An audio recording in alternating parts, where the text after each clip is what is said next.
Oficialmente, boa noite a todos e a todas. Mais um webinário com autores da revista Coaching Brasil, dessa vez celebrando a nossa edição número 94, falando sobre responsabilidade social. Esse dossiê teve a brilhante coordenação do nosso amigo Robson Santarém, que convidou um time mais do que campeão, competente, amoroso, tudo de bom. E nós vamos aqui ter a oportunidade essa noite de conversar com vários deles, e ouvir vários deles. Então, deixa primeiramente passar a palavra para o Robson. Robson, boa noite, gratidão, meu caro, pela sua disponibilidade sempre amorosa e presente. Com você a palavra. Obrigado, Lanes, boa noite para todos, para todas. Primeiro eu quero agradecer, né, já fiz isso por escrito aí nas redes sociais, agradecer o convite que você me fez.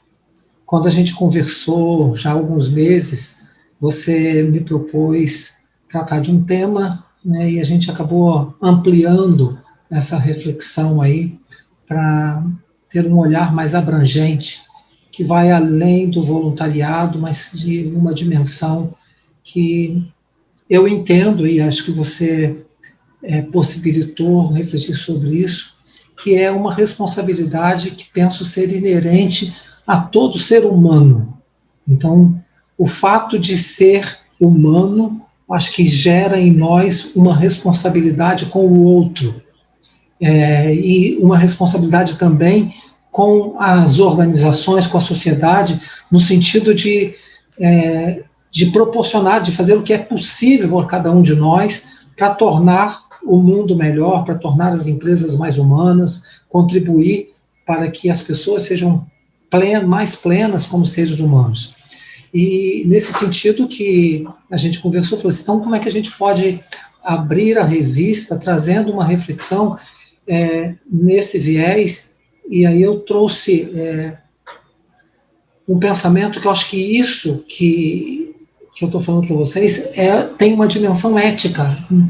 Se não assumirmos isso como uma responsabilidade ética, a gente não vai fazer sentido essa existência. E aí eu tenho alguns pontos que eu achei que seria importante colocar dentro da premência desse tempo que a gente está vivendo. Há algumas falas que me tocam muito, né? Numa das obras do Edgar Morin, ele já escrito há algum tempo, e Morin é uma inspiração com certeza aqui para todos nós,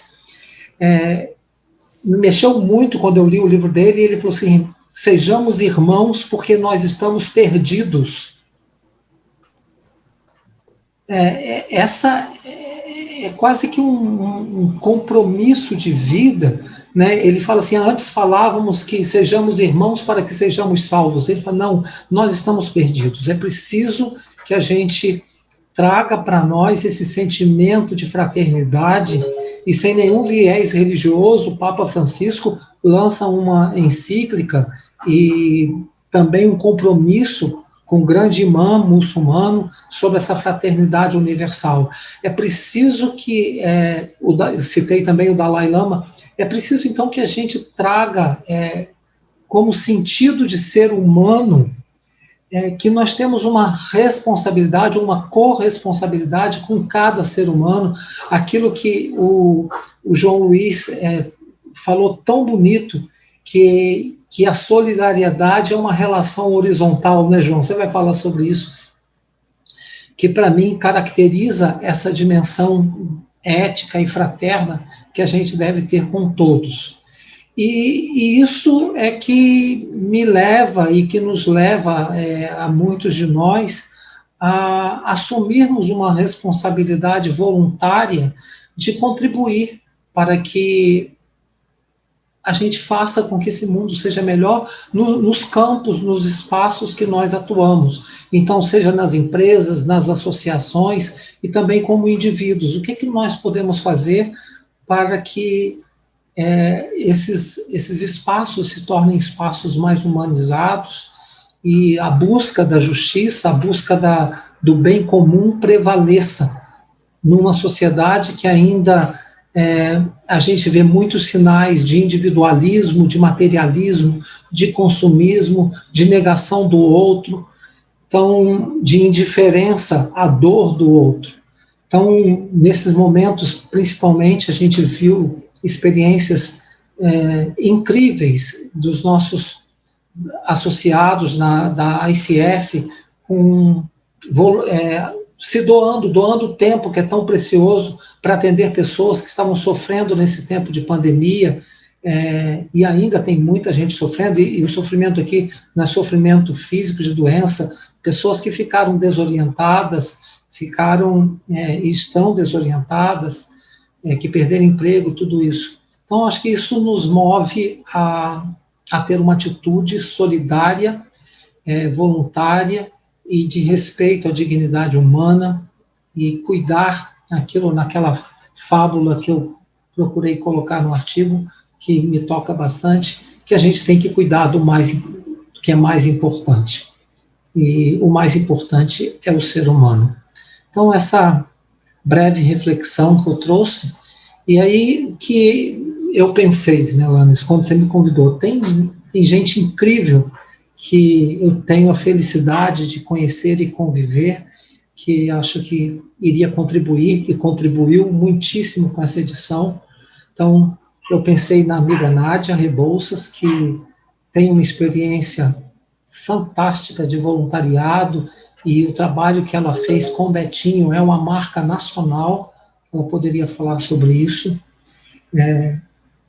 A minha admiração profunda por Leila, né, da sua liderança, que a gente começou a conviver na época do Luiz Carlos Campos, e depois eu fui honrado quando ele me indicou para ser vice-presidente da Leila na BRH, o que nos aproximou muitíssimo, além da convivência que a gente tinha antes, e sou testemunha da sua liderança maravilhosa no Rio de Janeiro, e que cresceu de maneira admirável pelo planeta, e acho que a gente tinha que contar da liderança. A Margarete, que também, quando eu falei com ela, Margarete, sua liderança aqui no Rio, e o projeto Fortalecer, tudo isso, acho que vai contribuir bastante. O João também é uma referência na liderança de voluntariados na ICF Brasil, e participa de uma rede incrível que eu não conhecia, e tive contato, o Lanes falou sobre isso, falei, então o João participa, uma rede solidária de coaches, que ele vai falar sobre isso. A Rosa, que não está participando aqui, a Rosa, Lanes já falou, está 5 horas à frente, lá em Cabo Verde, nos marcou uma experiência que ela conseguiu mobilizar centenas de coaches dos países de língua portuguesa para atender centenas de pessoas no país, um projeto patrocinado pela Presidência da República de Cabo Verde, nesses tempos pandêmicos.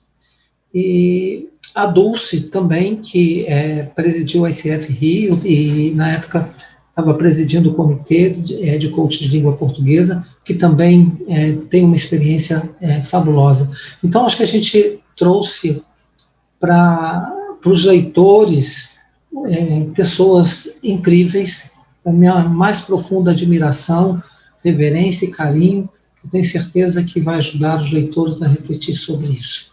Eu sou muito agradecido a você, Lanes, e a cada uma que aceitou o convite. Então, vamos ouvir essas pessoas, né, Lanes? Acho que é melhor do que eu. Eu gostaria também de ouvir. Melhor não, complementar, meu caro, complementar. Então, vamos iniciar pela Leila. Leila, fale um pouco para a gente sobre o seu artigo Liderando Líderes Voluntários. O que isso tem de diferente?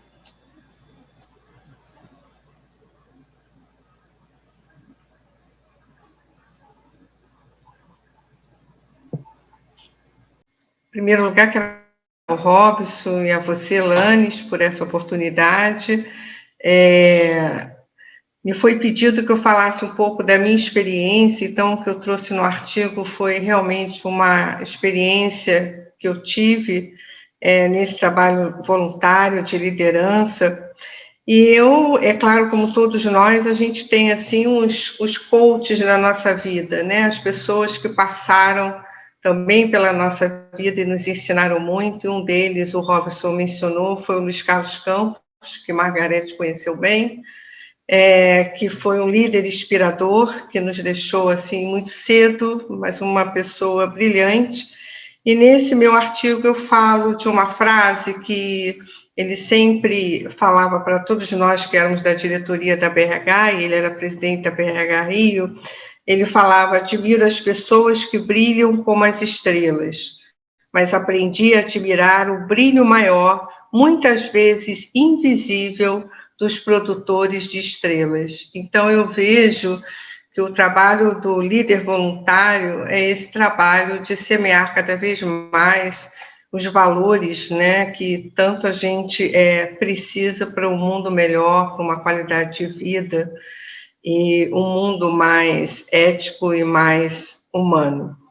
E aí, nesse trabalho de liderança, veio muito de encontro também algumas peculiaridades da minha vida e da minha carreira, porque como a minha geração foi uma geração desbravadora no papel da mulher, eu acabei caindo em determinadas funções como a primeira mulher. Isso foi um marco na minha trajetória, não causado por mim, sem querer.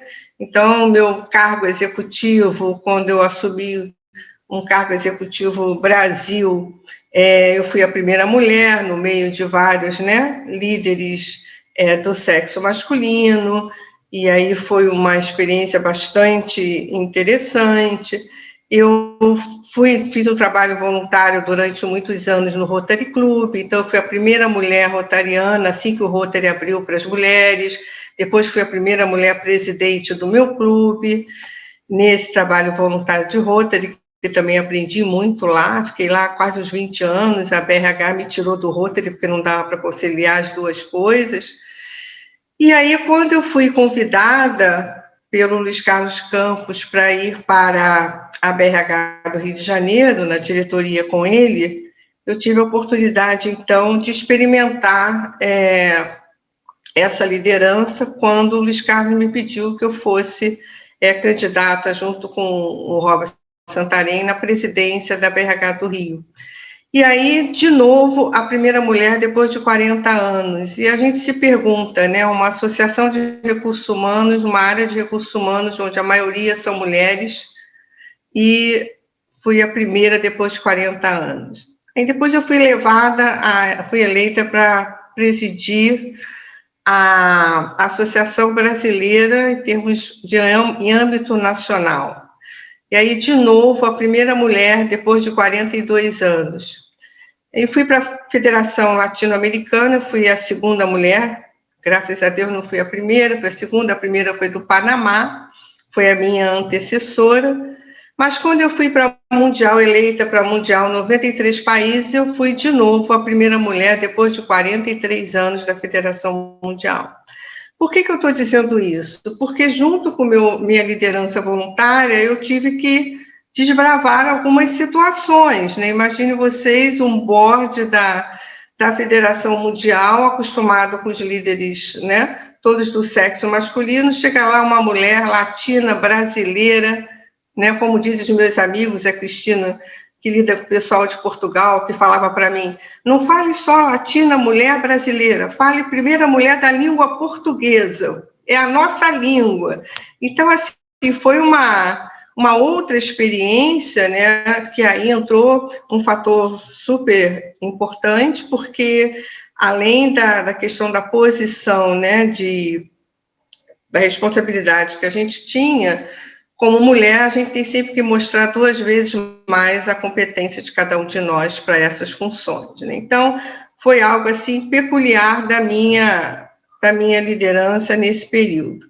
E aí eu aprendi muito, acho que a gente falou sobre isso, e vocês também vivem isso no voluntariado, a gente recebe muito mais do que dá, isso não é uma frase feita, isso é real, porque a gente acaba se desprovendo, né, estão desprovidos de situações que a gente vê assim, poxa, nesse espaço não vale, nesse espaço não adianta você vir com uma outra atitude que não seja essa atitude de acolhimento, né, e de serviço.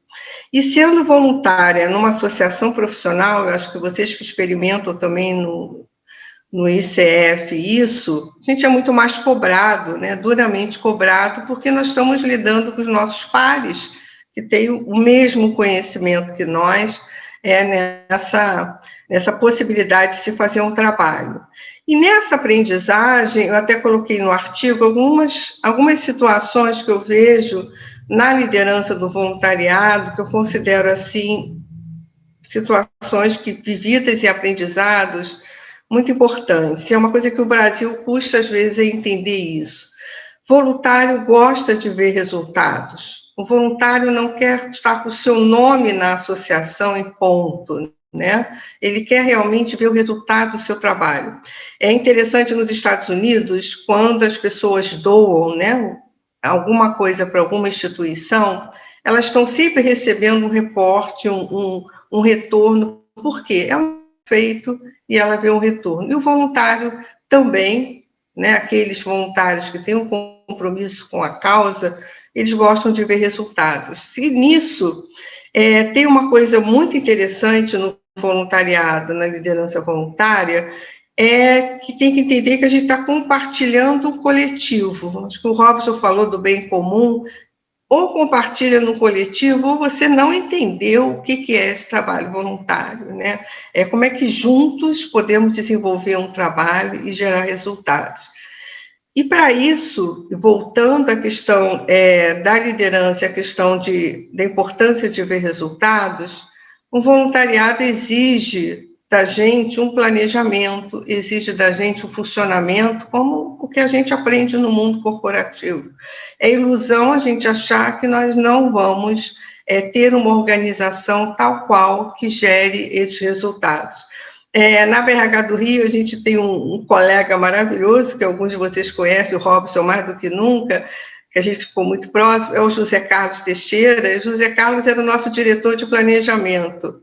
Era lindo ver o trabalho do José Carlos. José Carlos, né? Freitas, levando para cada um assim, olha, nós planejamos isso e alcançamos isso. A diretoria vibrava, né, Robson, com os resultados. Então, planejamento. E tem um quê diferente num trabalho de uma associação ou de uma organização não governamental, que a gente acaba liderando líderes. E os líderes estão acostumados a serem independentes em suas organizações. E a partir do momento que ele está dentro de um trabalho nosso, de voluntariado, ele se sujeita a algumas situações, né? Eu tenho o Nelson Savioli foi o nosso presidente do conselho, está na diretoria da BRH Brasil até hoje. Ele falava algo assim: Leila, você é um misto de Napoleão Bonaparte com Madre Teresa de Calcutá, porque a gente tinha que ir com um jeitinho, né? Imaginando tudo que se planejava e como é que a gente conseguia atingir o resultado. Eu ficaria muito frustrada de terminar os meus mandatos e não ter assim, visivelmente esse resultado. Por exemplo, na Federação Mundial, eles gostavam muito de falar a questão da primeira mulher. E eu falava assim, olha, eu não estou muito preocupada com a primeira mulher, eu estou preocupada em gerar resultados para a federação. Então, a gente tem essa questão da liderança de líderes, né? E um outro aprendizado fundamental que foi na Federação Mundial é a liderança internacional, é o que a Cristina está fazendo agora, né, com os países da língua portuguesa, porque ou a gente entra e aprende a cultura de cada um deles, os costumes, ou também nós não vamos conseguir gerar esse resultado. Eu tive assim, experiências incríveis. Por exemplo, eu fui a Bangladesh. Quando eu fui a Bangladesh, em algumas situações eu tive que usar o véu, claro, né, na associação de lá, e o presidente eu estava muito cansada, a viagem foi longa e tal, e o presidente da associação de lá, que o nome é uma federação, falou, Leila, eu marquei um jantar com a minha família para que todos te recebam na minha casa. E eu fiquei assim, puxa, eu tinha acabado de chegar, eu não estava ainda, né, muito bem do fuso, e eu fui ao jantar lá, e fui com lenço, né, dentro de um respeito com eles, e quando eu cheguei lá e tal, ele fez um discurso, e nesse discurso ele disse: nós só trazemos à nossa casa pessoas que reconhecidamente nos dão o prazer de receber. Então, assim, eles têm todo um lado assim muito cuidadoso com as pessoas. Uma das perguntas que eu não esqueço, ele mostrou a casa inteira, e uma das perguntas que eu não esqueço, ele falou assim: onde moram os seus filhos? Ele sabia que meus filhos eram casados. Onde moram os seus filhos casados? Eu falei: cada um na sua casa. Não, aqui não, todos têm que morar juntos. Então, ele mostrava os quartos de cada um. Enfim, o que eu estou querendo dizer é assim, é uma situação vivida e que a gente aprende muito nesse voluntariado, e muito especialmente eu aprendi nesse internacional. E dos pontos que eu falo no artigo, foi uma experiência, teria muitas, mas eu vou contar uma que me marcou bastante, foi nas Ilhas Maurícios, um país da África, uma ilha bem pequenininha, e quando teve o congresso e tal, eu falei no congresso, quando terminou o congresso, teve um coquetel e duas moças vieram me procurar e falaram: parabéns, fiquei muito feliz, primeira mulher. Eles usavam muito isso, eu acabei agora, o ano passado, no meu mandato, né? Continuo no board, mas acabei o ano passado. Então, eles usam muito isso. Aí ela falou assim: parabéns, primeira mulher. Aí a outra: nós estamos orgulhosas, porque é a primeira mulher e branca. Aquilo me chocou na hora, né? Que é o nosso tema aqui no Brasil, é um tema ao contrário, né? O espaço, a diversidade, o espaço para os negros, e lá o espaço é para os brancos. E eu tive que me refazer na hora e entender, quando eu olhei para elas, eram duas brancas no meio de negros. Então, assim, são situações diferentes e vividas. Então, eu nunca fui a um país sem conhecer antes os seus costumes. Isso era uma coisa, um hábito que eu trouxe para mim, porque eu sabia que eu ia lidar com algumas situações e muitas foram realmente inusitadas. E um outro ponto que eu vejo é que a liderança voluntária, o líder voluntário, não adianta, ele tem que ser um coach, porque não há modelos e fórmulas numa ação voluntária. Eu acho que cada ação voluntária tem uma peculiaridade, exige da gente um aprendizado em conjunto, né? Estar junto. E isso realmente é um papel nosso fundamental, essa postura de estar sempre, o tempo todo, orientando e levando as pessoas a se superarem nesse trabalho voluntário. Trazendo isso para a área de recursos humanos, eu tive sempre comigo 3 pontos que eu levei em todos eles como fundamentais. Um é a melhoria da qualidade de vida dos profissionais. Eu acho que a gente ainda tem muito que trabalhar nisso. Eu presenciei o ICF lá em Praga, no Congresso Mundial, trabalhando muito essas questões também, né? Como é que trabalha a qualidade, né, do ser humano, das pessoas, a qualidade do trabalho, né? Na Federação Mundial, nós não tínhamos assento na OIT, na Organização Internacional do Trabalho, e eu falava assim: como que uma Federação Mundial de RH não tem assento na OIT? E a gente conseguiu esse espaço e fomos lá, eu estive lá, porque eu vejo que a gente tem um trabalho grande nessa área. E um outro ponto que eu vejo, que no Fórum Mundial que eu estive ano passado em Davos, foi um tópico só sobre isso, é a requalificação dos profissionais. Nós estamos indo para um gargalo que nós todos de recursos humanos precisamos trabalhar muito essa questão da requalificação, que não vai ser só uma tarefa das universidades, mas já tem uma mobilização mundial, e o Fórum Econômico está liderando também uma linha nesse sentido, que é a requalificação. Então, eu fui convidada a participar de um grupo, eu estou num grupo do Fórum Econômico Mundial, que é um grupo que prepara toda uma parte de plataforma de inteligência artificial voltada para recursos humanos, exatamente tratando de vários pontos. Um deles é uma preocupação com a requalificação.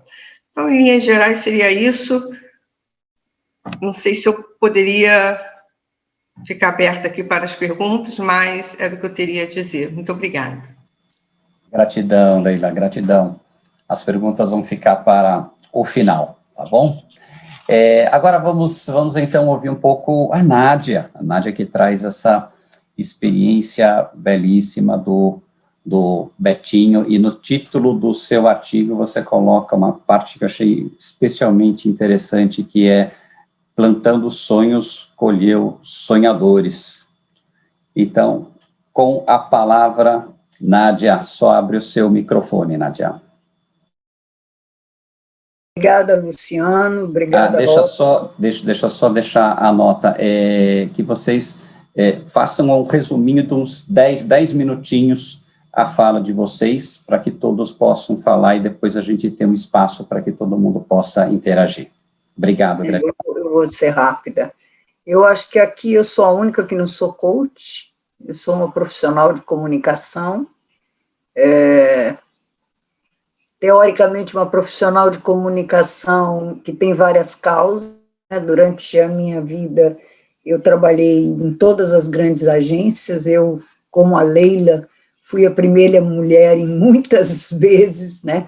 Era a primeira mulher nas mesas todas, desde muito novinha, porque quando eu entrei em publicidade, igual no X-Men, a maioria das mulheres eram secretárias, era o máximo que elas conseguiam ser nas agências de publicidade. Eu fui uma das primeiras que entrei como assistente técnica na área de planejamento, de comunicação, e aí enfrentei vários problemas, tive que me transformar numa mulher poderosa, que dava soco na mesa, batia a porta na cara dos diretores criativos, porque eram insuportáveis, e naquela época eu não pensava duas vezes em ser agressiva, eu não era essa pessoa mais acomodada, quieta, do diálogo que eu era hoje, não, eu era uma jovem que não aceitava de jeito nenhum que mulher não podia, esse negócio comigo nunca colou, e eu entrei em propaganda com 20 anos. Eu entrei em propaganda para reclamar da propaganda a minha vida inteira e querendo sair da propaganda no dia seguinte. Eu não entrei em propaganda porque eu quis, foi uma circunstância, naquele momento as faixas na rua diziam marketing, o emprego do futuro, tinha cursinhos de marketing, então eu não entendi o que era aquilo. Eu vinha da educação com criança, trabalhava com arte para criança, tinha uma escola de arte em São Paulo, na Oscar Freire, imaginem vocês, com 19, 18 anos, e era muito, muito de esquerda, muito revolucionária, não tinha o menor cabimento estar numa agência de publicidade.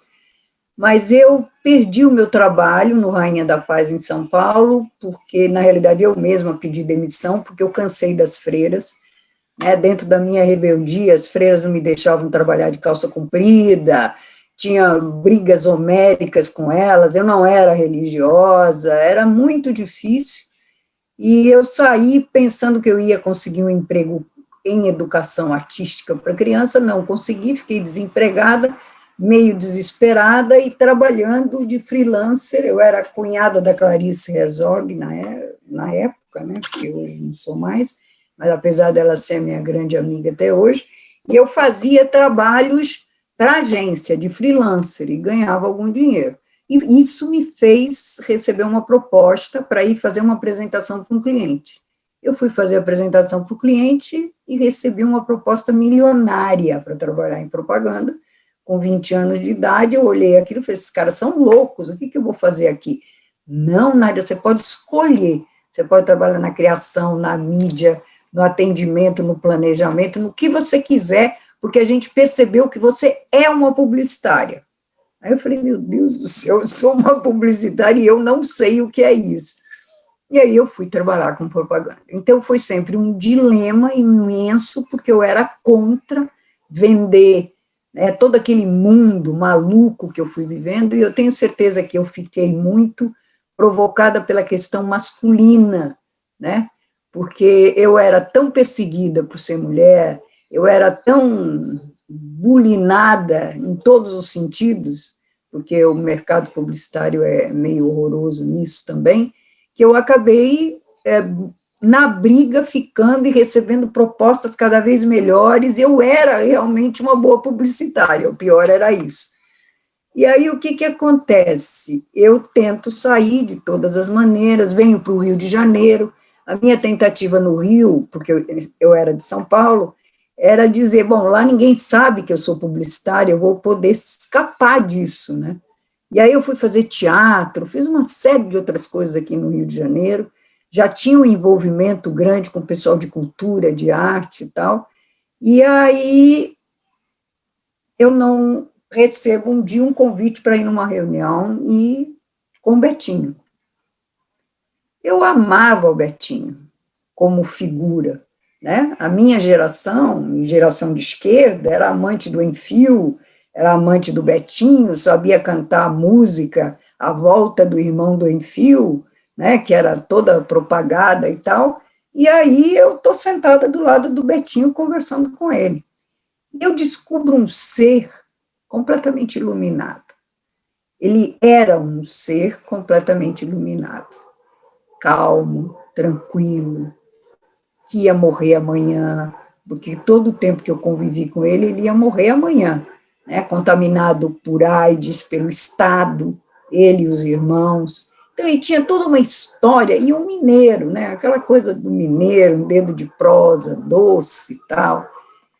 Conclusão, eu entrei na campanha da Ação da Cidadania como voluntária. Quase levei a minha agência de propaganda à falência, porque definitivamente aquele trabalho me interessava muito mais. Nessa altura eu já era dona de uma agência, que tinha sido um passo que eu tinha dado para poder me livrar das influências da agência. A minha agência, eu vou fazer o que eu quero, né? Então eu tinha uma equipe jovem, fazíamos um trabalho muito diferente e tal, e entra a Ação da Cidadania, que se chamava Ação da Cidadania contra a Fome, contra a Miséria e pela Vida. Minha primeira colocação para o Betinho foi: isso é nome de tese de mestrado, não é nome de um produto que as pessoas possam comprar na prateleira. Posso mudar isso? Aí o Dom Mauro Morelli proibiu de mudar. Então, começa a publicitária, né? Porque é aquilo, eles descobriram uma publicitária que eu era mesmo. Coloquei um prato, o nome Ação, e o resto tudo vinha embaixo. O que eu estava vendendo era ação. Eu queria tirar as pessoas do lugar que elas estavam para que elas agissem contra a fome. E aí foi decidido por uma reunião de publicitários que eu faria o planejamento, e criou-se um comitê. E aí começou a minha grande vivência de ser uma voluntária, que eu já tinha sido em várias ocasiões da minha vida. Eu nasci distribuindo cobertor, como eu conto no texto. Eu era uma criança católica, né? Antes de ser de esquerda, eu era católica, tinha uma coisa de compaixão, de caridade misturada, uma culpa de ver as pessoas passando fome, uma coisa horrorosa quando era criança. E aí, o voluntariado eram duas frentes. Era conseguir realmente matar a fome. Vocês não têm ideia do sofrimento que é a fome para mim. Eu estou sofrendo nessa pandemia de uma forma muito especial, porque é um horror o que está acontecendo no nosso país. É um horror. E agora, especialmente, que não tem nem o auxílio emergencial, a situação é absolutamente dramática. Mas, além de querer fazer as pessoas agirem para a fome, eu queria mudar a cabeça dos publicitários. Então, eu também era uma voluntária no sentido de acionar que eles refletissem sobre o que eles faziam na propaganda. O que eles estimulavam comprar? Como comprar, cada vez mais, e a minha geração só viu isso crescer, né, de uma maneira desesperadora, para fazer com que a gente virasse o que somos hoje, né, um bando de maquininhas comprantes, que agora não é tanto, né, porque ninguém sabe como a gente está vestido aqui embaixo, ninguém vai vir na casa da gente para ver se a televisão é o modelo tal ou outro, ninguém vai mostrar o carro, como muitas vezes acontecia em São Paulo, do cara executivo paulista dizer assim: Nádia, qual é o seu carro? Esperando o carro vir do estacionamento. Eu dizia: cara, eu moro no Rio de Janeiro, meu carro não está aqui, não. Então, esse ter, eu vivi isso crescer.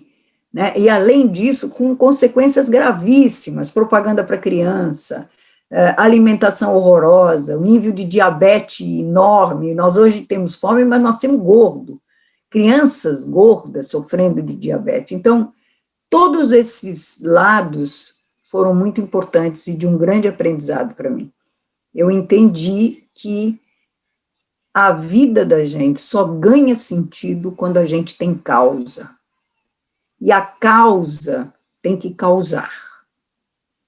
Ou seja, se não tiver comunicação na causa, a gente não vai transformar o mundo. E eu nunca gostei de transformar uma pessoinha. Tudo que eu fiz é uma coisa que tem que ter repercussão, né?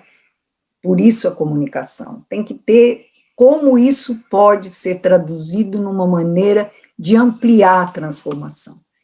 Então, hoje, eu tenho trabalhos em várias causas. Eu não trabalho mais para propaganda.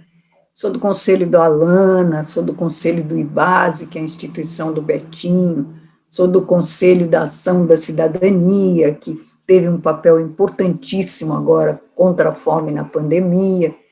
Então, todos esses conselhos, eu não sou remunerada por eles, são trabalhos voluntários, que eu estou sempre fazendo coisas para eles. Mas, na realidade, esse é o meu trabalho. O meu trabalho hoje, até quando eu estou trabalhando, ele é uma coisa voluntária. Por quê? Porque sai do coração. Quando eu digo que o Betinho plantou sonhos, é o seguinte: se você é uma pessoa que quer trabalhar para o bem, que quer trabalhar para um mundo melhor, que quer trabalhar para a transformação, você automaticamente é um voluntário. Se a gente pensar na Leila, ela ganhou, ela teve reputação, ganhou aplausos, ganha um monte de coisa, mas eu tenho certeza que no coração dela, cada papel que ela fez, isso eu estou citando a Leila, como poderia citar o Robson, porque os dois eu conheço, o resto eu não conheço direito. Tem um voluntário no coração. E o voluntário o que é? É um cara que tem a capacidade de sentir compaixão. Ele sente compaixão. Não é caridade. A caridade nos faz estender só a mão. A compaixão, não. Ela me bota por inteiro dentro de um trabalho. Então, quando eu estava dentro da Vale, dentro das outras campanhas, das outras empresas grandes que eu trabalhei, eu estava para transformar aquela empresa. A Vale, por exemplo, eu mexi com a liderança inteira da Vale. Tudo bem que eu tive que engolir um Brumadinho, que me doeu profundamente, e eu não consegui nem viver aquilo, mas eu estava transformando liderança.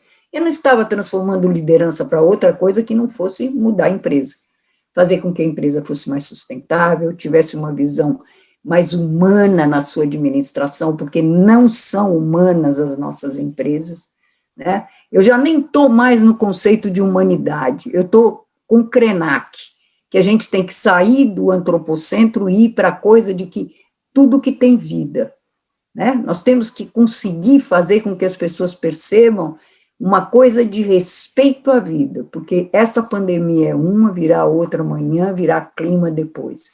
Então, quando o Robson me chama para escrever sobre voluntariado, fica difícil eu escolher para que caminho eu ia, mas sem dúvida nenhuma, o ícone do meu aprendizado em ser voluntária, apesar dele existir a vida toda para mim, foi o Betinho, porque ele era um homem que tinha a capacidade de interferir nas pessoas, em tirar das pessoas aquilo que elas tinham de melhor. Ele nunca se negava a falar com ninguém e tinha uma enorme compaixão. Então, eu acho que para a gente viver nesse mundo, nesses tempos que vêm pela frente, como se não bastasse toda a dificuldade desse que a gente está vivendo, nós precisamos, por demais, desenvolver a nossa compaixão. Obrigada, Robson. Obrigada, Lantz. Gratidão, gratidão, Nádia. Vamos ouvir agora um pouco Margarete. Margarete, com seu artigo, falou sobre o projeto Fortalecer. Fortalecer, é verdade. eu sempre achei que por trás das atitudes solidárias tem uma história, né? Onde, em algum ponto, a gente aprende a ser solidário. Eu sempre achei que é um aprendizado, assim como a ética. Eu também concordo com a abertura do Robson, que responsabilidade social no mundo, não só de hoje, é uma questão ética, né? E eu quero abrir agradecendo aos meus pais que me ensinaram a ser solidária. Eu sou filha de pais de uma família abastada, né?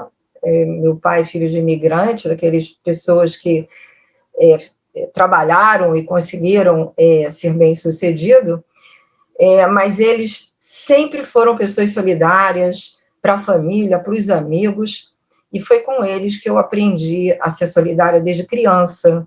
Então, eu acho que por trás da solidariedade de cada um tem um processo que foi aprendido lá atrás, e eu também ensinei meus filhos a serem solidários.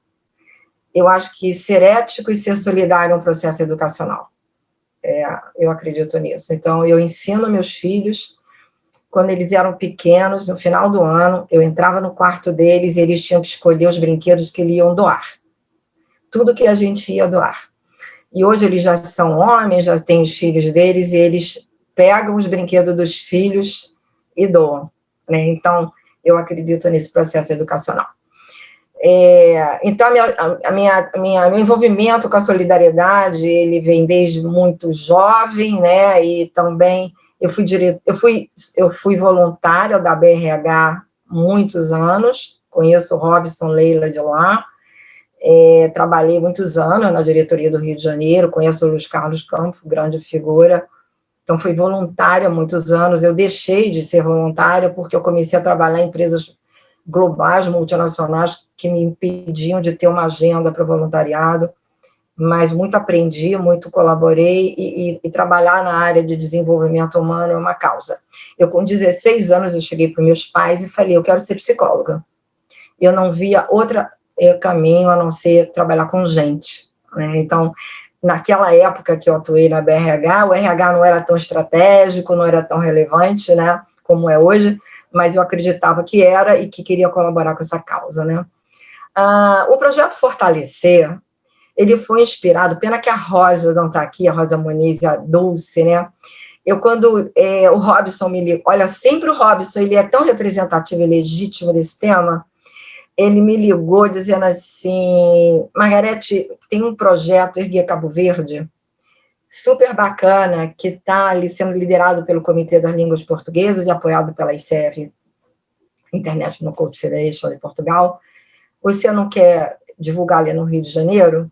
E quando eu li o projeto, né, eu fui lá ler o projeto por inteiro, e o projeto me capturou de tal forma, um projeto lindo, né, que sem fronteiras geográficas, e na mesma hora eu falei, Robson, eu vou apoiar, e mandei um comunicado para todos os associados do Rio de Janeiro participarem, tamanha a mobilização que foi para mim aquele projeto, e eu também participei como voluntária, atendendo 2 pessoas maravilhosas que moram em Cabo Verde. Foi um desafio multicultural de conversar com eles. E aí, quando um deles falava assim, eu moro na praia, eu falei, como assim você mora na praia? Praia é o nome da capital de Cabo Verde, e eu cometi esse mico de nem me inteirar geograficamente, né, qual era a capital, né? Então, vários desafios linguísticos e tal, e se alguém me perguntar assim, qual foram os melhores momentos que você teve o ano passado, eu acho que foram os atendimentos voluntários que eu tive no projeto Erguer Cabo Verde e no projeto Fortalecer. E aí eu fiquei muito encantada com o projeto e divulguei, né? E aí eu vi, né, Robson, que vários cariocas aderiram ao projeto. Foi, oba, Dulce, vários cariocas aderiram ao projeto, né? Isso foi uma... E aí eu fui procurar nas raízes do capítulo Rio, Dulce chegou na hora, e eu fui ver que o Rio de Janeiro, desde a sua fundação, com a presidência da Dulce, eu fui a 3ª presidente do Rio de Janeiro, né? Foi a Dulce, foi a Ângela Ludolfi, foi a 3ª, e hoje tem a Márcia Morim como 4ª. Teve um posicionamento estratégico de desenvolvimento social. E isso sempre me encantava, essa vocação do Rio, que sempre se destacou em relação às outras regionais, por abraçar projetos sociais. Historicamente, eu tenho a presença do Vasco, que foi diretor de responsabilidade social na minha gestão, e a Dulce, que foi a fundadora e posicionou o Rio com continuidade a esse posicionamento do Rio de Janeiro ser um polo dentro da ICF de desenvolvimento social também. E aí, na reunião com o grupo, a pandemia estava crescendo e muita gente perdendo seus empregos ou emocionalmente bastante transtornadas, e o grupo, algumas pessoas do grupo falaram, vamos fazer um projeto aqui. Eu falei, vamos embora fazer. E aí a gente fez uma votação interna, e o nome Projeto Fortalecer ganhou, mas só que a gente tinha um desafio especial. Até então, a gente nunca tinha atendido pessoas físicas. Historicamente, os atendimentos, né, eram para... Médicos Sem Fronteira é um grande parceiro do Rio de Janeiro em atividade social. A gente teve... Eu mesma atendi pessoas para o médico Sem Fronteira, a RICODE, a Gastromotiva, inúmeras ONGs, né, o posicionamento até então da ICF do Rio era ajudar ONGs, através do coaching, ONGs que causam impacto na sociedade. E aí a gente falou assim, mas dessa vez a gente vai tentar alcançar as pessoas físicas, que estão bastante necessitadas do apoio. E aí a gente começou a desenhar o projeto Fortalecer, com o desafio de chegar essa informação até todo mundo, né? E aí eu pedi ajuda à BRH Rio, né, que prontamente, na figura da presidência, eu falei, eu preciso que você me ajude a divulgar isso, porque a gente não tem capilaridade suficiente para chegar a tantas pessoas físicas, e isso foi divulgado, o Projeto Fortalecer foi divulgado também dentro da comunicação, né, dos canais de comunicação da BRH Rio, né? E assim foi, a gente fez o projeto, a gente estava em final de gestão, uma gestão que atravessou uma pandemia, né, dos 2020, a gente estava já no último semestre da nossa gestão, e a gente achou que valeria a pena abraçar uma causa dessa, e foi, assim, de um resultado extremamente positivo, onde muitas pessoas puderam se reconfigurar, refazer raciocínios, né, e caminhos que tinham sido interrompidos por conta da pandemia. E aí a gente também passa a ter a certeza de como o coaching é uma metodologia, né, isso após pesquisas da própria ICF, ano passado, comprovada por essas pesquisas, como o coaching é uma metodologia que pode ajudar o ser humano em momentos difíceis, ajudando a refazer, reconstruir caminhos e refazer seus objetivos na direção de uma reconstrução de vida, carreira, e uma reconstrução até de um país, que foi o projeto do Erguer Cabo Verde, a gente ajudar aquelas pessoas que foram muito afetadas, né, por um país que não é tão rico quanto o Brasil, né. Então, o projeto Fortalecer, ele aconteceu não em proporções grandiosas, como o Erguer Cabo Verde, que foi uma coisa, assim, absurdamente grandiosa, quando eu vi que eu estava num grupo com 100 coaches lá, coaches de Lisboa, de Moçambique, do Rio, São Paulo, né, e incrível, e aí Angola. Nossa, como estar numa comunidade, seja a BRH, seja a ICF, como estar numa comunidade que trabalha com desenvolvimento humano, te potencializa para ajudar. E então foi um projeto que a gente teve muito orgulho de conseguir realizar no final da gestão.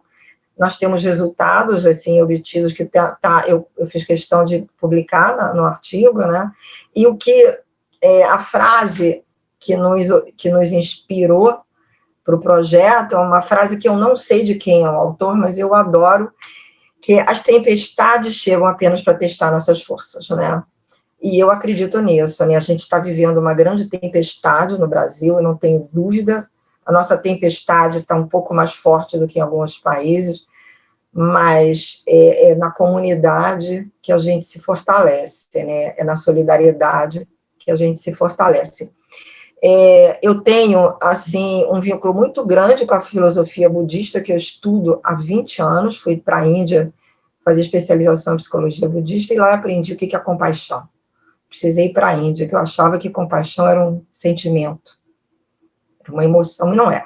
Compaixão, ela vem de um alto nível de consciência, está no neocórtex, né, e de evolução, para que a gente entenda que estamos lado a lado, ombro a ombro, nessa evolução planetária.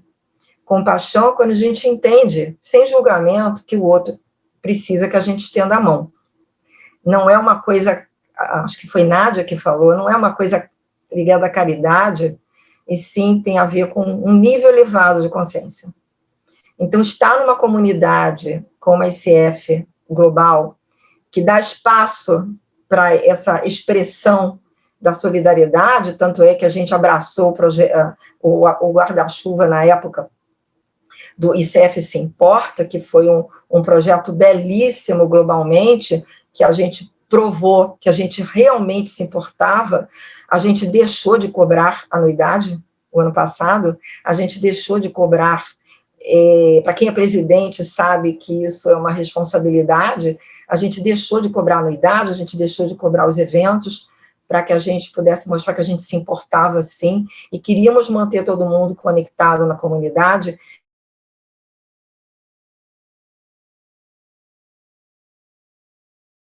Confirmar, havia eventos com 100 pessoas, 80 pessoas, conversando sobre temas, né?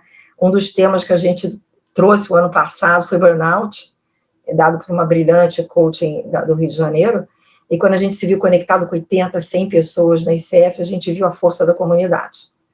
Então, eu acho que, encerrando, né, o projeto Fortalecer, ele veio dizer que a gente se fortalece quando a gente enfrenta as tempestades, né, e eu acredito muito que também o conceito budista da comunidade, né, na comunidade a gente se fortalece, acredito muito nessa vibração aqui, que na realidade é uma vibração, né, a gente está se reunindo para conversar sobre um assunto que não é mais um assunto legal e complementar e acessório. Eu concordo com o Robson, você se ser responsável, quer dizer, ser hábil para responder, é algo que tem que fazer parte da sua agenda de vida, né? E você entender que isso é uma postura ética, né? Apoiar quem não pensa assim é não ser ético, né? Então, obrigada, Luciano, parabéns, Luciano, por levantar o tema, por colocar o tema em holofote. Eu acho que a gente precisa botar muito holofote nisso. O Brasil ainda não é um país tão solidário, a gente não aprendeu, o brasileiro é muito individualista, de curto prazo, mas vamos fazer engrossar essa comunidade aí, que eu acredito que somos um bom exemplo. Parabéns, Luciano, por trazer o dossiê para a revista Coaching Brasil. Eu acredito que o coaching é uma ferramenta para ser solidária, né? Robson, parabéns também. Você perguntou muito bem o dossiê, chamando as pessoas, que eu acho que ninguém teve dúvida, eu não demorei um minuto para aceitar. Parabéns aí para todos e legal, que bom estar aqui com vocês. Maravilha. Gratidão, Margarete, gratidão. Meu caro João Luiz, você era o próximo, mas com a chegada da nossa querida Dulce, o cavalheirismo impera. Eu sei que você é um grande cavalheiro também. Querida Dulce, é verdade, deixa eu te fazer uma pergunta, é verdade que todos nós somos os outros de alguém? Então, eu penso que sim, né? Já tinha aprendido isso lá com o Ziraldo Maluquinho, como eu conto no artigo. Quando ele tem esse grande insight aos 10 anos de idade, que para o outro você também é o outro. E aí eu me identifiquei muito com o menino maluquinho, porque quando eu tinha mais ou menos 8, 9 anos de idade, que a minha professora Maria da Glória ensinou os pronomes pessoais do caso reto, eu fiquei paralisada com o eu, o tu e o nós. E foi exatamente aí que começou a minha relação com o grupo, com a partilha, com dividir, compartilhar, porque isso fazia sentido para mim. E aí eu pensava, ainda criança, como é que deve ser agir tu? Será que agir tu é cortar a vontade do eu na pele? Eu abrir mão de alguma coisa que eu tenho em fartura, ou que até eu não tenho em fartura, para eu poder partilhar com o outro, que se eu tivesse naquele lugar, poderia correr o bom risco também de partilhar comigo. E aí, naquela época, eu me lembro que eu sempre pensava nos conteúdos escolares de uma forma cotidiana. E aí, quando a gente começou a aprender pertence, não pertence, está contido, não está contido, união, interseção, isso me tocava profundamente. E a minha mãe sempre achava que eu era maluquinha, porque eu trazia essas coisas para dentro de casa. Como é que a gente pode fazer com que alguém não pertença a algum grupo de qualquer coisa, ou não está contido, ou não contém? E aí isso começa a fazer muito sentido, conforme eu vou crescendo e amadurecendo. E aí eu vivo a exclusão na adolescência, porque na década de 80 eu engravido, e você, naquela época, engravidar na adolescência era visto como algo muito ruim.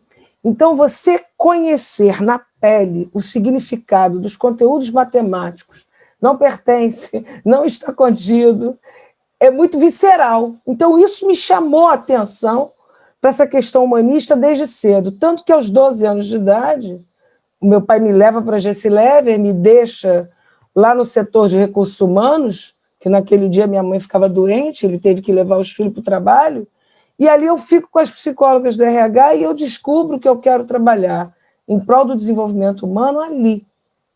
E quando eu vejo elas trabalhando e me dando atenção e cuidando de mim, eu falei, gente, que coisa legal que a gente pode fazer no trabalho. E aí começou tudo aí, Luciano. Então, para mim, todos nós somos os outros de alguém, sim.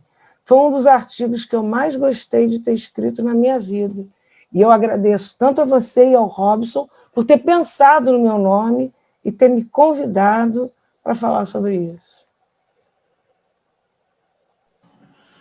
Querida, fique à vontade para usar mais todos esses minutos aqui, mais 7 minutos, para contar um pouco mais sobre esse seu artigo, sobre como é que isso te encanta, como é que isso mexe com você. Mexe tanto que a minha carreira sempre foi ligada a grupos e equipes, ao processo de um para muitos.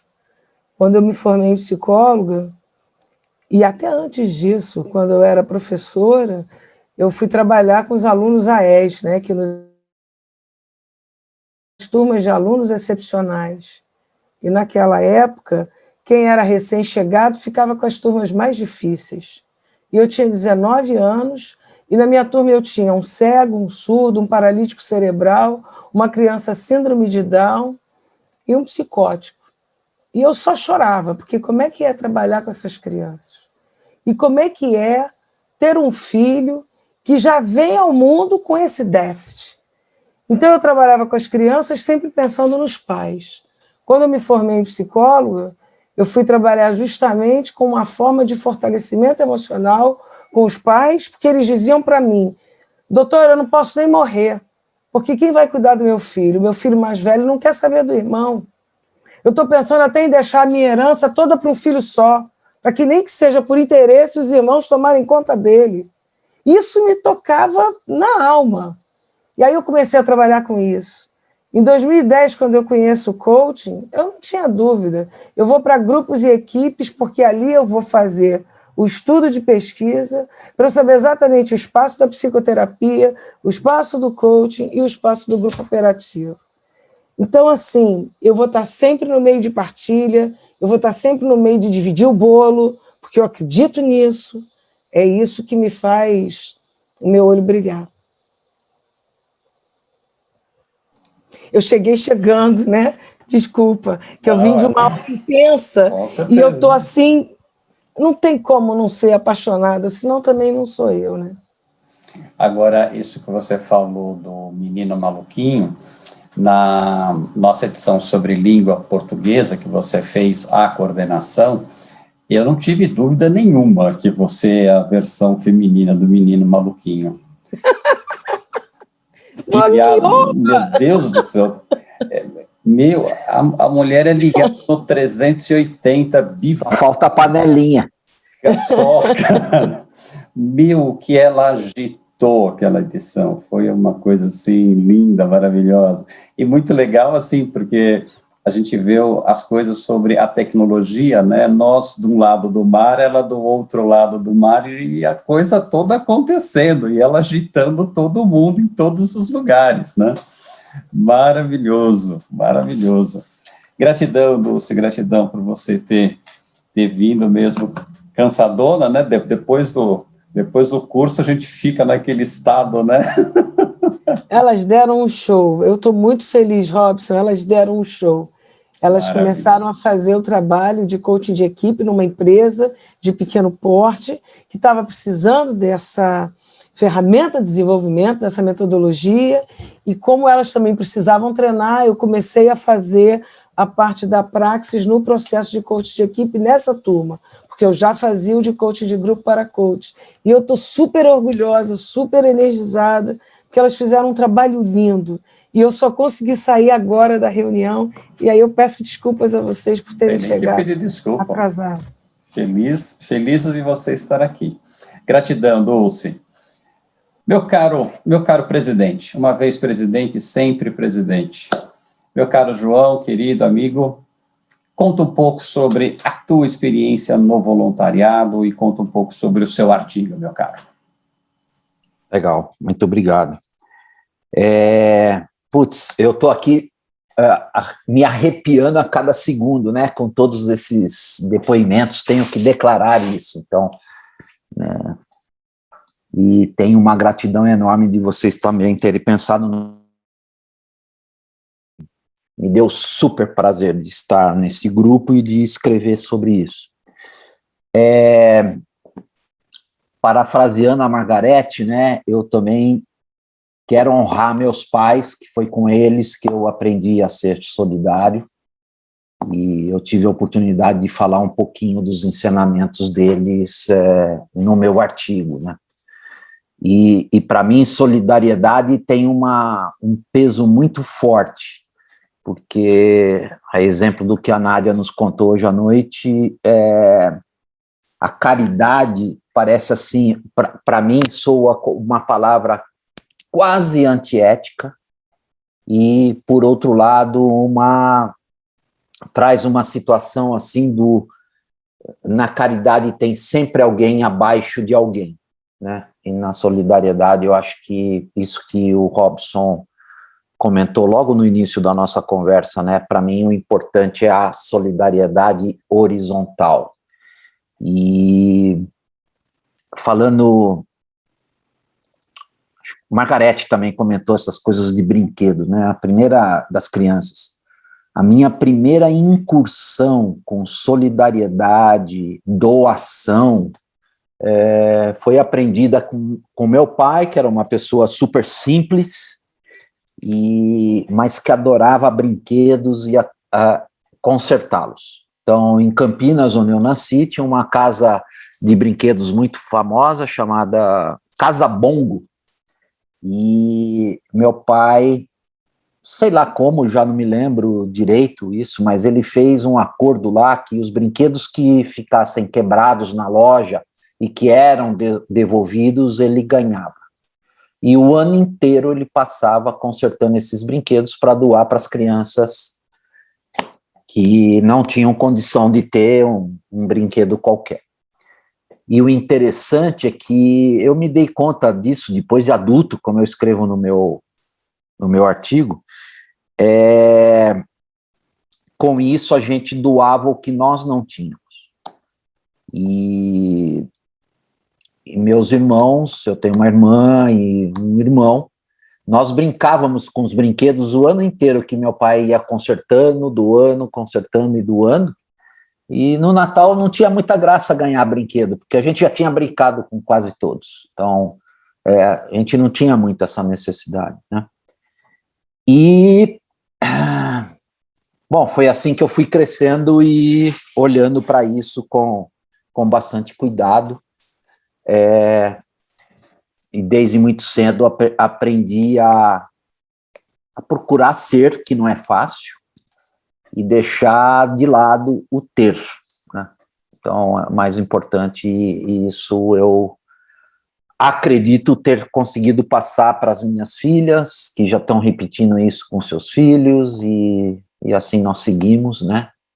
Areinha, grãozinho de areia por grãozinho de areia, a gente vai espalhando essa onda, né? Essa é meu desejo, minha esperança. Meu artigo, eu concentrei um pouco, além dessas experiências, eu falei um pouco, a convite do Robson, de uma rede de coaches que nasceu na Argentina, chamada rede PPP, de pessoas para pessoas, e que tem por objetivo, mais do que ceder horas de coaching, oferecer o trabalho de coaching, de acolher pessoas que estão em situações vulneráveis. E o movimento na Argentina começou com o que eles chamam da diáspora venezuelana, que muita gente precisou sair do país, por questões políticas, por vários outros fatores socioeconômicos até, e muita gente que saiu também porque não tinha o que comer, e nós, no Brasil, experimentamos isso nas nossas fronteiras, né? Muita gente que ainda está por lá, e agora essas fileiras foram engrossadas negativamente, infelizmente, pelos haitianos, né? Então, tem muita gente em situação de rua, passando fome, e nós, na PPP, primeiro, nesse movimento da Argentina para a Venezuela, aqui no Brasil, tudo começou, obviamente, em abril do ano passado, depois que a pandemia já tinha sido deflagrada aqui no nosso país, por intermédio de um pedido de socorro a um dos coaches que estavam já atendendo pessoas da Venezuela, de um enfermeiro do SAMU, em São Paulo. Essas pessoas que ficam nas ambulâncias. E ele disse, a gente precisa de apoio, pelo menos para sermos ouvidos sobre nossos medos, sobre as nossas fraquezas, as nossas vulnerabilidades e tudo mais, e assim que nós começamos. E mais recentemente, mais para o final do ano passado, a gente estendeu a rede para acolhimento dos professores, pessoas voltadas com a educação, que estavam numa coisa de dilema, abre escola, fecha escola, a gente, e aí talvez isso que diferencia um pouquinho, nós começamos com o movimento de oferecer processos de coaching, de acolhimento, e em muitos casos a gente ensinou, né, a gente saiu do papel de coaching, do papel de coaches, para ensinar professores para poderem dar aula. Né? Muita gente tinha dificuldade de como mexer com o computador e como preparar a aula e tudo mais. Então é isso, meu artigo conta um pouco da história de como nasceu a rede PPP, e eu faço, acho que quase um apelo, né, ao final do artigo também, que foi uma ocupação minha, mais do que preocupação, de convidar a todos que fossem ler o nosso dossiê, e especificamente meu artigo, que a gente aprenda a olhar mais dos lados, né? Solidariedade não tem a ver com a posição da pessoa, nem da situação que ela está passando num dado momento, né? Nós tivemos, por exemplo, médicos na rede PPP, que tem situação social muito boa, que tem tudo que um médico de sucesso aqui no nosso país pode oferecer para a família, tal, mas que choravam ao compartilharem o que eles tinham que enfrentar na linha de frente nos hospitais, e ainda hoje estão enfrentando. Então, nosso lema, num dado momento, a gente plagiou uma frase que a gente não divulga, mas que internamente na rede a gente usa, que é um autor desconhecido, mas pelo menos a frase é creditada a ele, que é fazer o bem sem olhar a quem. E dessa forma a gente segue com muita energia para atender essas pessoas, acolher essas pessoas. Acho que é isso, para não queimar meus 10 minutos. Gratidão. Depois eu fico aberto para as perguntas, se for. Maravilha. Gratidão, Pedro João. Obrigado. É isso que eu falei lá, só inspirado aí no João, né? A solidariedade nos humaniza, e ela deve ser um estilo de vida. Ser humano significa ser solidário. Parabéns, João. Obrigado. Parabéns para nós todos, e parabéns para quem é solidário, né? Exato. Não só nós aqui. É interessante como a história de cada pessoa envolvida nesse tema, nesse projeto aqui em si, mas nesse tema de uma maneira geral, a história de cada pessoa tem particularidades muito interessantes, né? A minha mãe, ela era professora de crianças, faixa de 4 anos, e minha mãe, ela sempre, para mim, ela sempre teve esse discurso muito forte de que todas as crianças, independente do seu nível socioeconômico, eram iguais e eram tratadas iguais, né? E aqui na prefeitura, onde minha mãe atuava, tinham as crianças que eram chamadas crianças da Caixa. Acho que quem tem mais umidade aqui vai lembrar disso, que eram crianças carentes que recebiam material do Estado e coisa e tal. E existia, sim, uma certa discriminação, e meus pais sempre me mostraram isso para que eu sempre tivesse esse olhar abrangente de que todo mundo é, em primeiro lugar, gente. Essa frase também, para mim, foi muito forte no meu pai, que era um dentista, que ele montou o primeiro serviço odontológico para pacientes especiais, pacientes com qualquer tipo de deficiência, especialmente deficiência mental, que eu não sei se alguém aqui tem algum parente com deficiência mental, mas para fazer tratamento dentário é horrível, porque ninguém quer botar a mão. E meu pai se especializou nisso, né? E a frase que meu pai fala que, uma vez em um congresso que eu fui ver para tirar foto, eu era ainda adolescente, uma pessoa fez a pergunta para ele, né, mas doutor Carlos, como é que o senhor consegue tratar dessas crianças assim? Aí ele fala, é fácil, antes de você enxergar a deficiência, você enxerga o ser humano, aí tudo fica fácil. Aí fica beleza. Fica beleza, fica tudo fácil, né?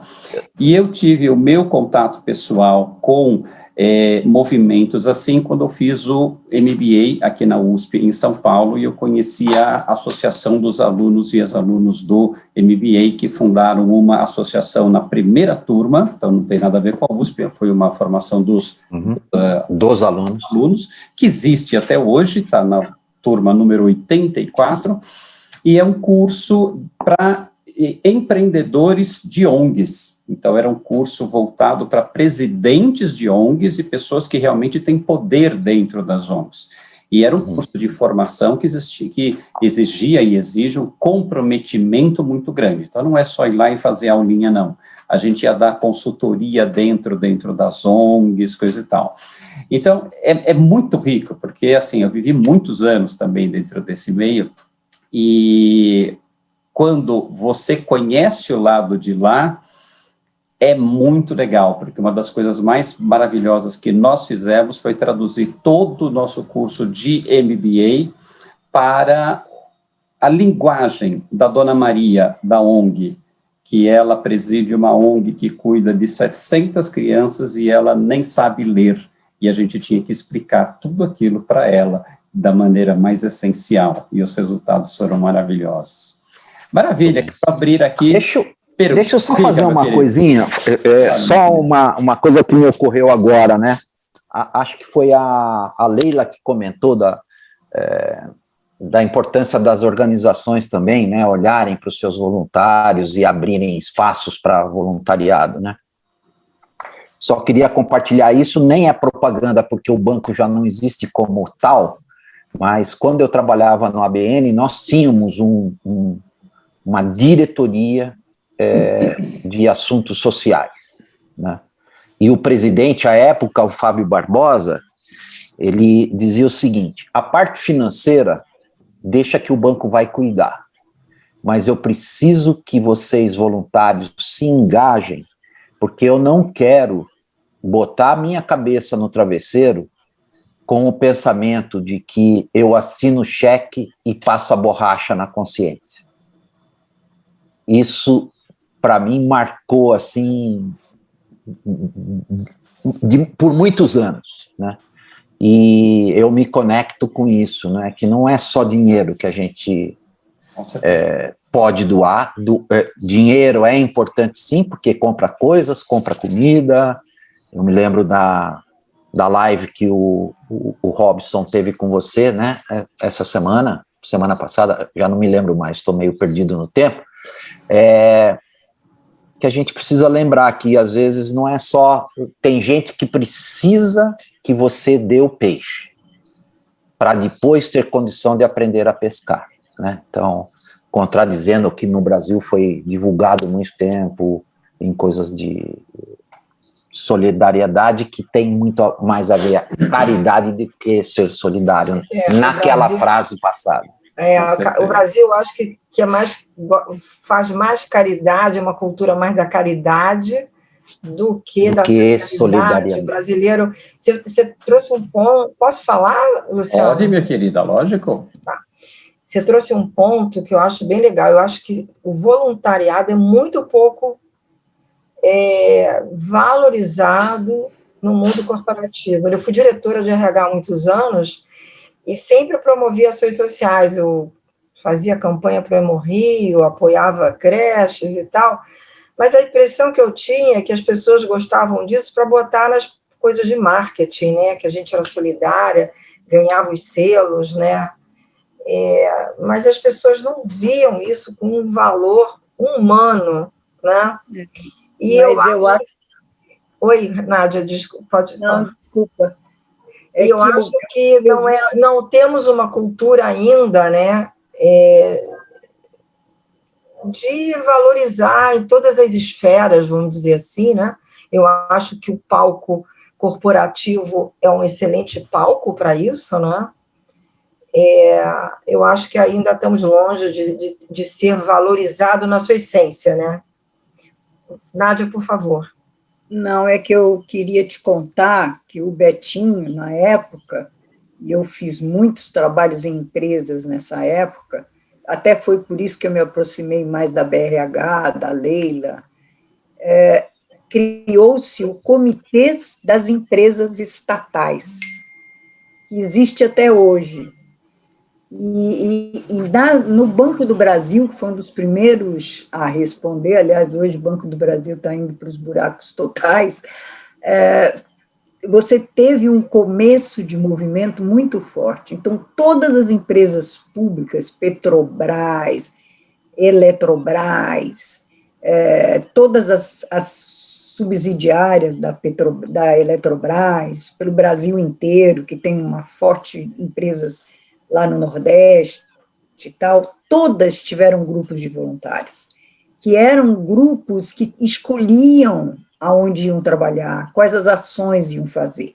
E algumas outras empresas, como a Vale, por exemplo, que já não era estatal, seguiu esse mesmo modelo. O dia 4 de dezembro, na Vale, era um dia de festa, e eles tinham um maior compromisso com isso. Então, nessa época dos anos 90, isso ganhou muita força. O que aconteceu é que isso foi perdendo a importância. né? Eu estou fazendo agora um trabalho para o Green Nation, na área de sustentabilidade, eu sou do conselho do Green Nation também, mas eu estou fazendo um trabalho profissional, e eles queriam fazer uma mesa sobre voluntariado. E aí, quando eu fui pesquisar o voluntariado hoje dentro das empresas, ele já é outra coisa. Saiu totalmente daquela linha de você tratar de crianças com problemas, ou de velhos, ou de jovens e tal, e passou a ser uma coisa do empreendedorismo, porque venceu nesse país a ideia de que você pode ser empreendedor, que todo mundo pode, e que como se as pessoas partissem na mesma pista com a mesma velocidade, o que não é verdade. Então, por exemplo, um dos casos é a Brahma, que foi muito forte no voluntariado naquela época, e que hoje, o que faz? É mais ou menos como o Junior Achievement, vocês lembram?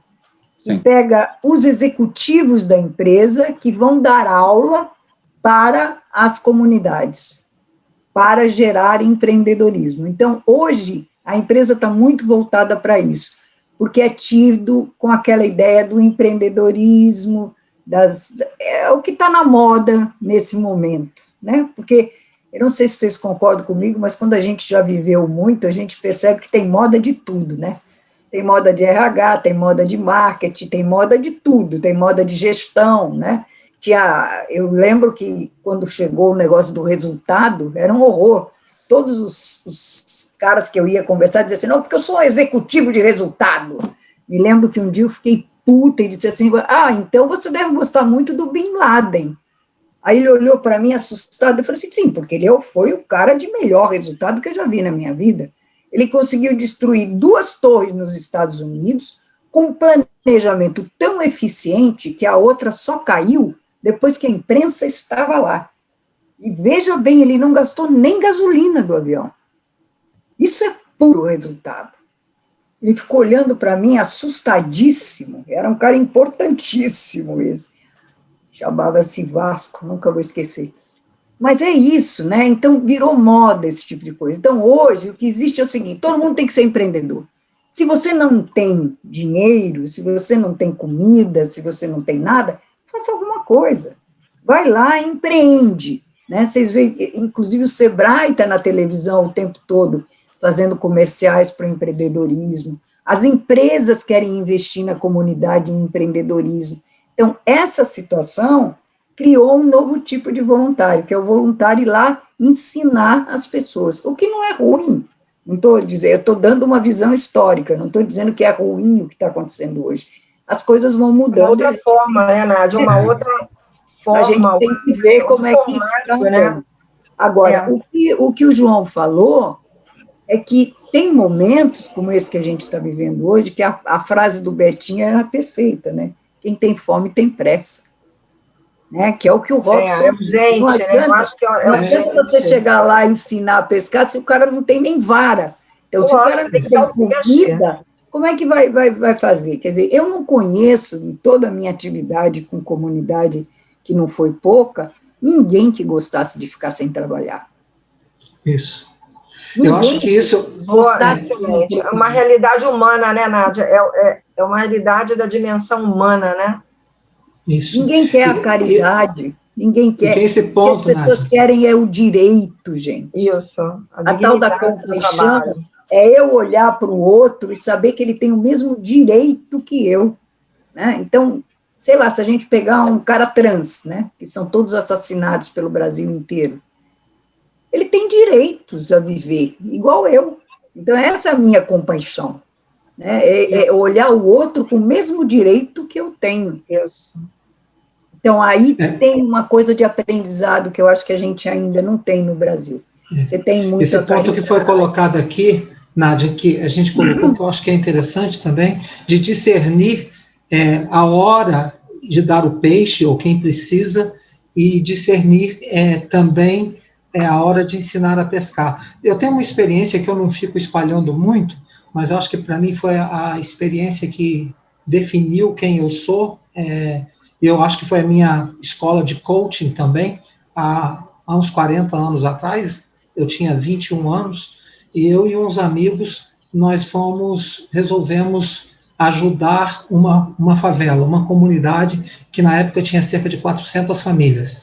Nós nos organizamos, todos universitários, eu administração, um que fazia engenharia, outro medicina, enfim, e nós fizemos um recenseamento naquele morro, visitamos todas as famílias, quantos filhos tinham, quem era vacinado, quem tinha certidão de nascimento, quem tinha carteira de trabalho, fizemos tudo isso, e nós arrecadávamos mantimento e roupa, e a gente vendia por preços simbólicos para essas pessoas, e isso aí eu tenho consciência que transformou a vida daquele lugar. Ano passado, inclusive, foi objeto de uma dissertação de mestrado de um historiador do que aconteceu naquele lugar.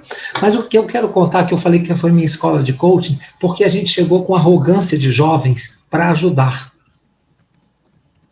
E para mim foi o grande aprendizado quando a gente teve que... acho que duas coisas me marcaram. Primeiro, a escutar, porque a gente ia para falar. E chegou um determinado momento que a gente percebeu que a gente tinha que escutar a história deles. Isso mudou profundamente minha vida até hoje no meu trabalho como coaching. Primeiro, escutar a história. E segundo, o ritmo era o ritmo deles e não o nosso. Porque a gente tinha saber, a gente tinha saber, entre aspas, né? O saber universitário, o saber do jovem, e até, porque não, a prepotência, a arrogância do jovem que quer mudar o mundo. E depois entrar no ritmo deles, porque eles tinham um outro ritmo diferente do nosso, e fazer prevalecer o ritmo deles. A transformação que aconteceu naquele lugar, na vida daquela comunidade, se deveu ao ritmo deles. É claro que a gente teve uma contribuição, sim, eu tenho consciência disso, mas acho que a grande transformação que me levou, e eu acho que me ajuda no trabalho de hoje, foi aprender com o outro em primeiro lugar. Então, houve muitas situações de dar o peixe, muitas. Mesmo vendendo mantimentos a preços simbólicos, cujo dinheiro era revertido para a própria comunidade. Mas tinha pessoas que não tinham nem para comprar, sei lá, 1 quilo de arroz a, sei lá, 50 centavos. E tinha que dar, e muitas outras situações. Era construir barracos, era gente que morria, que não tinha dinheiro para enterrar, era comprar remédio, que não tinha dinheiro para comprar. Mas também foi construída, ao longo de um tempo, uma consciência de cidadania, que eu acho que esse é um aspecto importante. Consciência dos seus direitos sociais, direitos políticos, direitos econômicos. Isso que é transformador, né, Robson? Isso que é transformador.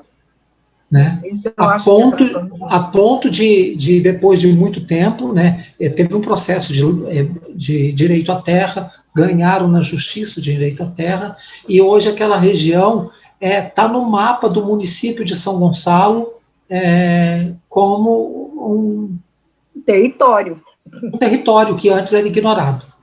Então, eu acho que essa questão do discernimento, do aprendizado, de escutar o outro, para mim foi determinante em me definir também profissionalmente e entender o ritmo do outro. Acho que eu queria dizer isso aqui, porque eu acho que é um grande aprendizado. Legal. Aconteceu comigo uma historinha desse tamanho, que explica isso que o Robson falou. Eu cuidei de uma menina na rua. E aí, numa das vezes, eu estava tão angustiada com a fome, ela com 6 crianças e tal, não sei o que, eu saí, comprei toda a comida, botei tudo na cesta básica, tal, não sei o que lá, ela no escritório, eu correndo, porque eu não podia dar atenção para ela, botei a cesta com aquele alívio, falei, bom, vamos comer. Aí ela deu um sorriso para mim e falou, obrigada, tia, agora só vai ficar faltando comprar o gás. Gente, eu senti uma impotência, eu sentei no chão e falei, não sei o que vou fazer agora, não adianta nada você dar arroz e feijão para uma pessoa se ela não tem dinheiro para comprar gás, né? Como faz? Então, a falta é uma coisa tão distante da gente, que se não escutar, não vai. Deixa eu contar uma historinha também, que para mim foi muito forte nos anos em que eu ministrava esse treinamento lá no GESC, e teve, enfim, a cada final de ano a gente tinha a formatura, e numa dada formatura nós convidamos o líder de uma ONG, que já tinha feito a sua formatura há uns 2 anos atrás, para ele dar uma fala para esses novos formandos, né? E na fala dele, ele falou assim: pessoal, olha, eu quero que vocês saibam que vocês estão saindo aqui desse curso, e a ONG de vocês, que recebeu a consultoria, vocês estão super bem estruturados agora. A minha ONG era uma ONG de servir sopa à noite para moradores de rua. Quando eu entrei nesse projeto aqui, eu tinha um Fusca, eu ia dar sopa de Fusca. Agora nós temos 2 vans, vamos dar sopa com 2 vans, e somos em 25 voluntários, coisa e tal. Mas, com tudo isso, eu quero dizer para vocês não perderem o foco do que é essencial. E o que é essencial eu só fui descobrir depois que nós tínhamos 2 vans e 25 voluntários. Alguns moradores que vinham tomar sopa sumiram. Depois, um deles começou a aparecer de novo, e aí eu perguntei para ele: rapaz, mas por que você não vem mais aqui tomar sopa? E ele falou: doutor, eu não vim aqui tomar sopa, eu vim aqui porque o senhor conversava comigo. A hora que o senhor começou a vir com tanta coisa, o senhor não tinha mais tempo de conversar comigo. Aí eu ia comer em outro lugar.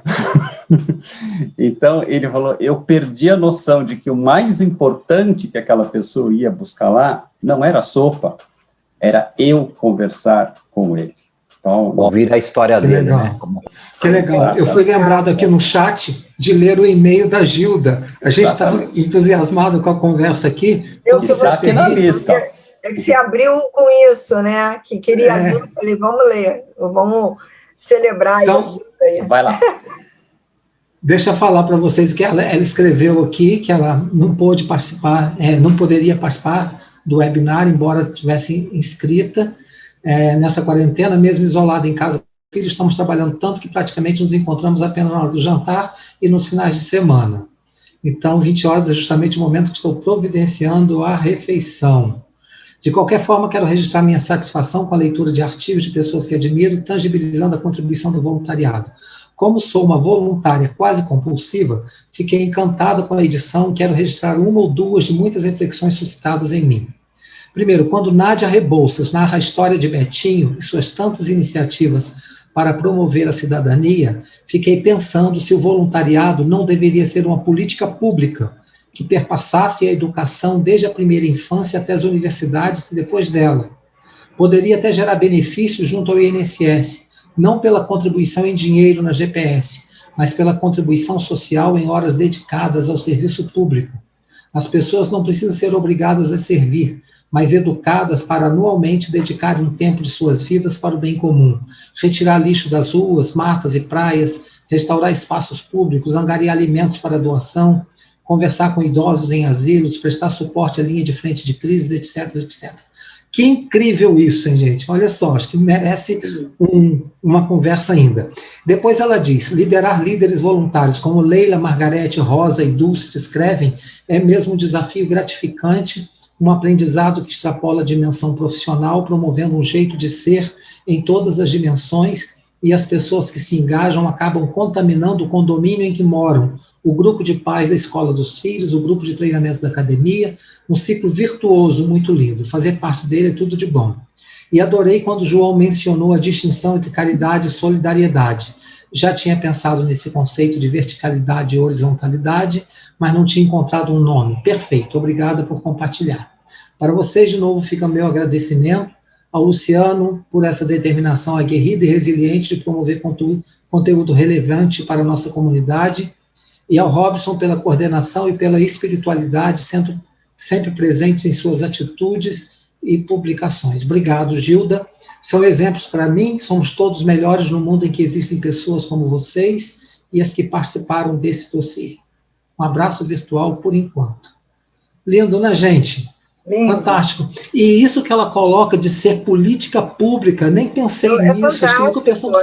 Fantástico. Devia existir isso no Brasil, Pode deixar, né? que eu vou fazer alguma babaquice com isso. Nesse momento político do Brasil vai ser difícil, mas ele passa, ele vai passar. Duvido que será babaquice. As suas babaquices são maravilhosas. Então, já pensou pensar algo que Não, isso pode ser um projeto da BRH. A BRH pode começar a liderar isso, propondo que as empresas comecem a trabalhar. Na realidade, teve um tempo, não sei se hoje que valia o currículo do cara que se candidatava se ele tivesse feito trabalhos voluntários. A empresa estava valorizando isso. Isso. Sim, mas acho que o que ela coloca de fazer parte de um processo de educação, desde a infância olha só, a empresa, até a universidade, é muito interessante. Nós podemos, como a BRH, tá? Eu já estou na BRH, tá vendo, gente? Como é fácil. E a ICF Brasil também. Então, e se precisar de uma menina maluquinha junto, no céu. Então, gente, dá para liderar esse projeto embora. E a ação da cidadania, o Daniel Souza, que é o filho do Betinho, também pode influir nisso. Uma política educacional, né? Isso a gente ensina a ser solidário. É um processo educacional, eu acho. Sim, você tem toda a razão quando você contou a sua história. Eu também aprendi. A gente aprende, né, em algum lugar. Mas fazer institucionalmente, né, Margarete, além do que nós pais fazemos com os filhos, mas uma escola que educa para isso. Não é fácil. Eu briguei com muitos diretores financeiros quando eu era diretora de RH, quando eu queria abraçar qualquer coisa. Aí o meu caminho foi começar a aprender a fazer Excel, começar a ser boa de número, que eu comprovava por A mais B que o impacto era pífio na empresa, porque não é fácil no mundo corporativo você ganhar espaço. Alguém falou, Rosana, eu acho, que o difícil é dar continuidade, porque é meio por estágio, né? Vamos fazer o projeto, né? Aí ganha o holofote, é ter uma continuidade. A tal da política pública é legal, isso é uma política educacional. Ensinar isso, a ser solidário, a ser ecológico, sei lá, na creche, né, no jardim de infância. Isso o CAPRA tem, né, a alfabetização ecológica. Lá em São Francisco. Bom, gente, eu vou precisar ir. Só falar uma coisa. Então, Nádia, você falou da BRH com relação a essa questão do voluntariado, de puxar isso. É um momento muito oportuno, porque as empresas, nesse momento, elas verificam se a pessoa fez algum voluntariado. Por quê? Porque isso demonstra que ela está buscando desenvolver outras habilidades. Então, por exemplo, a Ambev, hoje, ela observa absolutamente essa característica no candidato. Então, é um momento muito oportuno, porque isso está acontecendo exatamente agora nas empresas. Viu como tem isso? Né?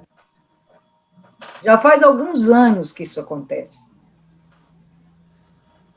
Não é só isso, se o cara fez teatro, se o cara pintou.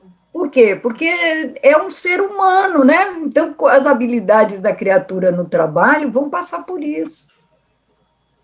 E esse processo passa um pouco por aquilo que o Robson e eu tão bem conhecemos, a questão da cooperação, e a gente mostra que cooperar é uma atitude de inteligência, porque quando você coopera, você economiza o seu tempo e o seu trabalho. Então, a gente mostra que pessoas de maturidade baixa, elas vão começar a cooperar por puro egoísmo, pensando no bem dela. E com o tempo, ela vai aumentando de maturidade e vai ganhando aquele aspecto ético, de enxergar o outro como um legítimo outro, e aí passa a fazer isso automaticamente. Mas esse é o caminho. Mas que nos digam as árvores, né, Lanes? Com certeza. Ontem teve um cara alemão entrevistado no Bial, quem não viu e quiser ver, que ele conta essa história, como as árvores, pelas raízes, elas colaboram umas com as outras e como isso as fortalece. Exatamente. Né? Não é? Muito bom. Gente, eu vou ter que sair. Pessoal, todos vamos ter que sair. Gratidão a cada um de vocês. Margarete, você viu? A Sanga foi formada, que coisa A maravilhosa. Sangha foi formada, e o Dalai Lama, Lanes, ele tem eu tenho um negócio de marcador de livro, né, que eu comprei na Índia, na cidade que ele mora, na Índia, Dharamsala. Ele fala isso, assim, comece sendo egoísta. Pense que cooperar e ter compaixão vai ser bom para você, vai retornar, para depois você compreender o que é isso. Exatamente. Ele fala exatamente isso. Exatamente. A Sangha foi formada, exatamente. Gratidão a cada um de vocês, dossiê maravilhoso. Obrigada. Está lá e ficará lá pelos próximos 2000 anos. Então, com certeza, foi uma contribuição muito legal que vai abrir caminhos e mente de muita gente. Gratidão, meu povo. Gratidão pela presença, gratidão pela escrita. Obrigado pela presença. Obrigada. Até uma próxima. Eu posso terminar com uma mensagem. Obrigado, gente. Obrigado, companheiros. Quem quer terminar com uma mensagem? A pessoa confinada aqui saúda a pessoa confinada aí. Namastê. Namastê. Namastê. Até mais. Tchau, tchau. Cuidem-se. Boa noite. Boa noite. Beijo para todo Prazer em mundo. conhecer Alfonso, Elias, todo mundo. Prazer foi meu.